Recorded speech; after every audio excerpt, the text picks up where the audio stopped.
Welcome back, and let's get connected to our guest today, Shweta Rajani, Head Mutual Fund Arati Wealth, who will be answering your portfolio queries live. Shweta, good evening, welcome to the show, and a very happy Diwali and Dhanteras to you. Good evening, Kavita. Happy Diwali to you and all the viewers too. I wish all a prosperous year ahead. Thank you. Let's move on, and let's take Neeta's question first. She says that she's 41 years old and she has a daughter who is 10, and she has some amount to be invested, 85 lakhs around amount, and she wants to invest this money to support her daughter. And she says that she has a home loan, which is unfortunately not secure, due to which she has to pay the rest amount. So total home loan is 23 lakhs, tenure is 15 years, and EMI is 23,500. Balance amount which is left is approximately 19 lakhs, and tenure is almost 10 years left. In her current salary and through house rent, she can invest 15,000 per month, and so she wants to know, she's not able to pay her entire EMI. Should she pre-close the home loan, or should she invest the entire amount in mutual funds and then through SWP she can pay the EMI? So how can she do that? I mean, pay her EMI and also start her investment journey. Absolutely. So Neeta, first on your home loan repayment, let's understand if you've got this loan under the home loan clause. If it is, then it may make sense for you to continue with the home loan, because whatever interest you're paying, you're getting some deduction for it, under your tax filing. But if you've secured this loan under personal loan category, then I would suggest you to repay the residual 19 lakhs of loan upfront and get done with it, because you're not getting any tax exemption on it. Plus, the interest rate that you would be paying would also be on the higher side. Okay, so that's point one. Point two, I would suggest that this 85 lakhs of lump sum investment that you have, plus whatever 12,000, 15,000 of SIP that you can do, please invest the entire thing in equity, because I understand you have some gold plus debt also.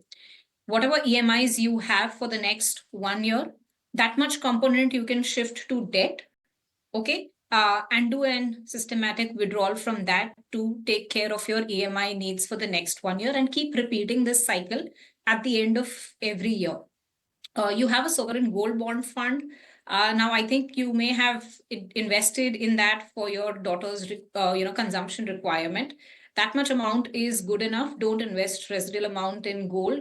Invest that in equity so that you can get into a double-digit return category. Okay. Just the last thing, you also shared your schemes with me, and I have that list. Most of the funds that you have are good.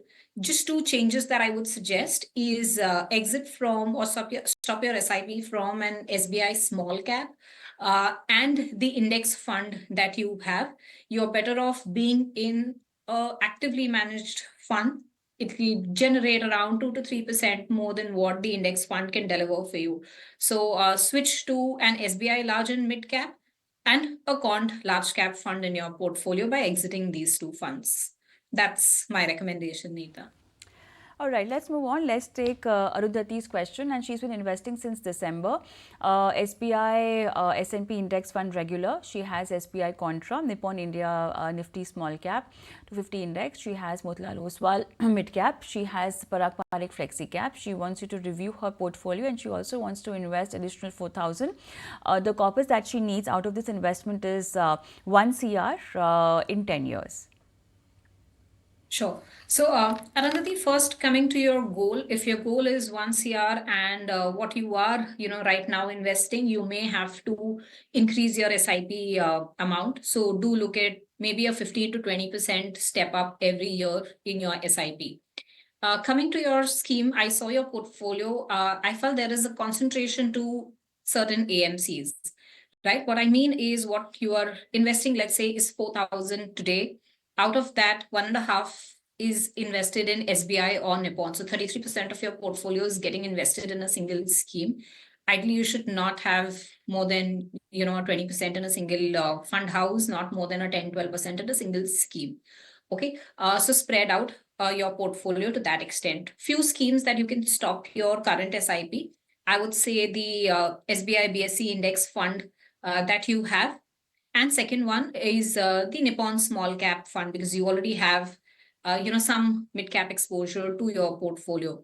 Stop SIPs here. What you can add to your portfolio is HDFC Flexi Cap, Cont Active Fund, and through these schemes you can, build in a well spread out portfolio which would be spread across different market caps.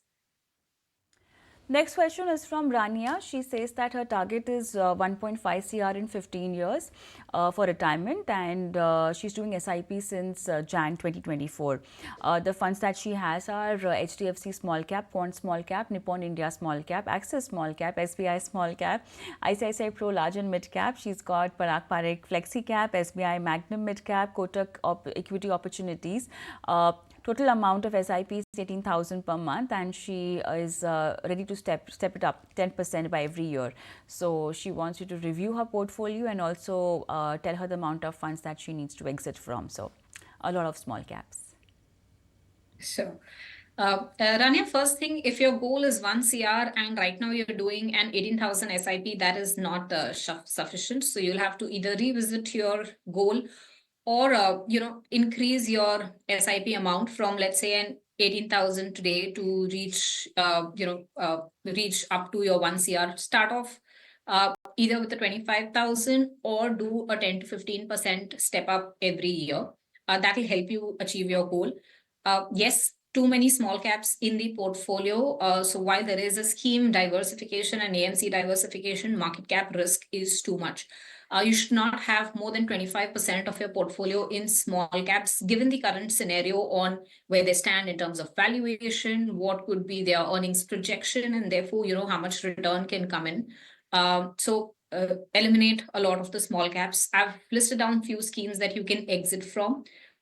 Exit from a Nippon Small Cap, Axis Small Cap, and SBI Small Cap. Instead, what you need in your portfolio is a little more of large cap. So you can add for an ICICI Focus Equity Fund, an SBI Large and Mid Cap Fund, and a Canara Robeco Multi Cap Fund in the portfolio. All right, I think with that, it's time on the show. Thank you so much, Shweta, for being on the show and helping our viewers with their financial portfolio queries. And I'm going to leave our viewers with our WhatsApp number and email ID. Thank you so much for watching. Goodbye.